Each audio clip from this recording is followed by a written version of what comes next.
Si ces investissements ne viennent pas à Québec, ils iront nécessairement ailleurs, car les sommes dévolues à ces programmes ont déjà été votées.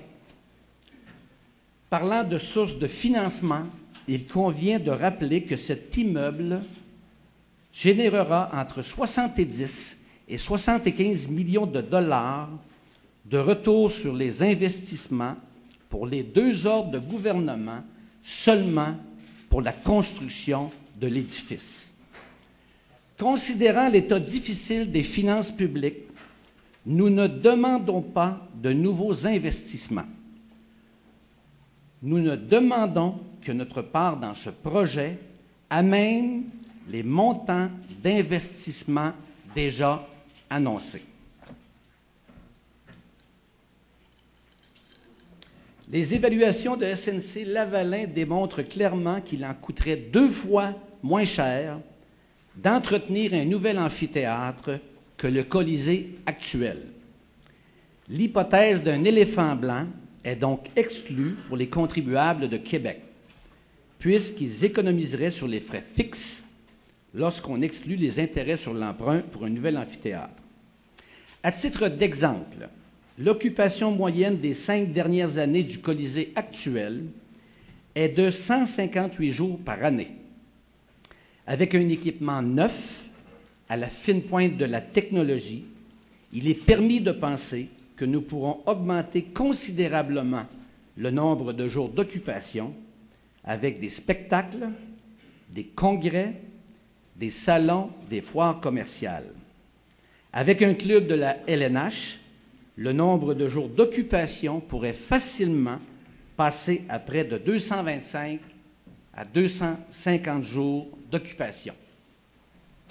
Le gouvernement fédéral a beaucoup investi dans les Jeux olympiques de Calgary et de Vancouver. Pour Vancouver seulement, on parle de montants de plus de 1,230 milliard de dollars, dont 345 millions en projets d'infrastructures liés au site où se tiendront les épreuves et les activités. Et Ottawa s'emprête encore à consacrer éventuellement plus de 500 millions de dollars pour les Jeux panaméricains de Toronto et 191 millions de dollars pour les Universiades d'Edmonton. Au cours des 25 dernières années, l'investissement de ce même gouvernement dans les infrastructures sportives à Québec s'est résumé aux 37,5 millions de dollars annoncés pour le Super PEPS et les 6 millions pour la construction du stade de soccer Chauveau. De façon générale, le gouvernement fédéral a très peu investi au cours des dernières années pour le sport à Québec, au Québec et dans l'Est du pays. Et notre tour est venu. Et je ne vous cacherai pas que j'ai accueilli avec beaucoup d'enthousiasme l'ouverture manifestée par les ministres Jean-Pierre Blackburn et Denis Lebel à notre projet d'amphithéâtre. Ils ont raison d'affirmer que cet équipement servira à tout l'Est du Québec et l'appui manifesté par plusieurs maires de l'Est qui nous ont écrit en est un témoignage éloquent. De Gaspé à Trois-Rivières, en passant par Bécomo, les maires font bloc derrière la ville de Québec.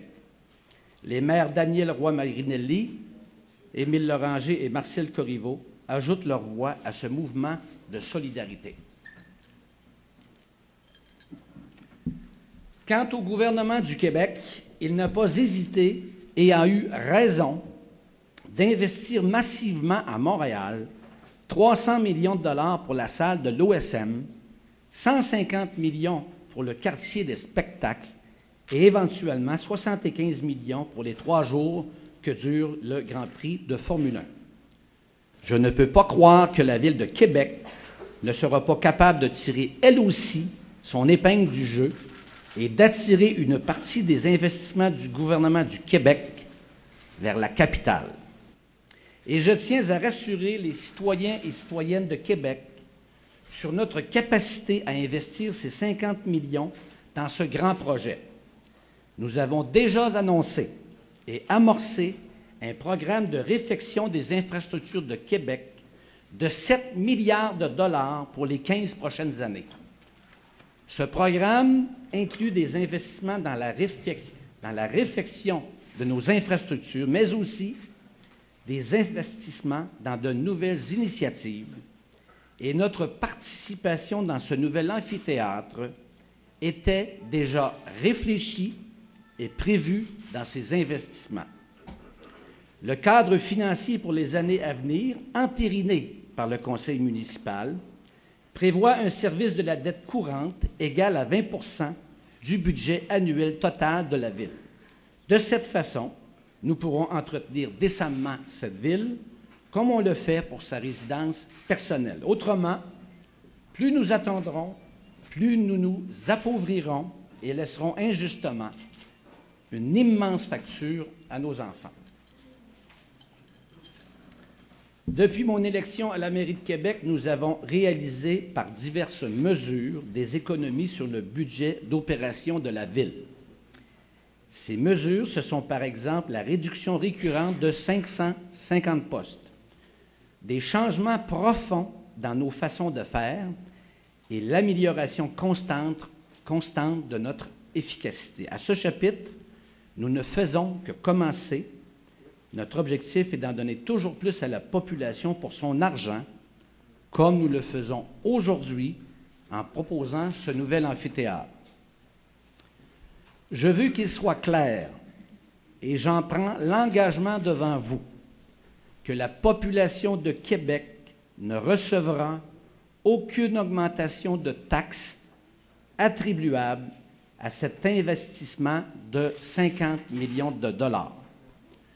Je vous rappelle que cet engagement de 50 millions se réalisera sur quelques années et qu'il ne représente qu'une fraction dans un programme triennal d'immobilisation de plus de 1 milliard sur 3 ans.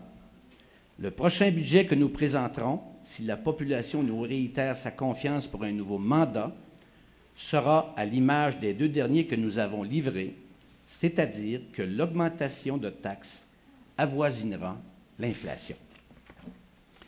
Je tiens aussi à rassurer la population en lui rappelant que l'augmentation moyenne de 29 % de la valeur des propriétés résidentielles au nouveau rôle d'évaluation sera contrebalancée par une diminution équivalente du prochain taux de taxation. Donc, à part de rares exceptions où certains auront davantage enrichi leur patrimoine, le compte de taxes demeurera inchangé sur ce point. Quant au retour éventuel d'une équipe professionnelle de hockey à Québec, nous devons comprendre qu'aucune démarche probante n'est possible sans l'existence d'un nouvel amphithéâtre. De plus, aucun investissement privé n'est envisageable sans la présence de revenus d'un locataire majeur. Autrement, la Ville devrait garantir ses revenus et cela, elle ne le fera jamais. Ainsi, et je veux être absolument clair et honnête ici, un nouvel amphithéâtre ne garantit pas le retour du hockey professionnel à Québec.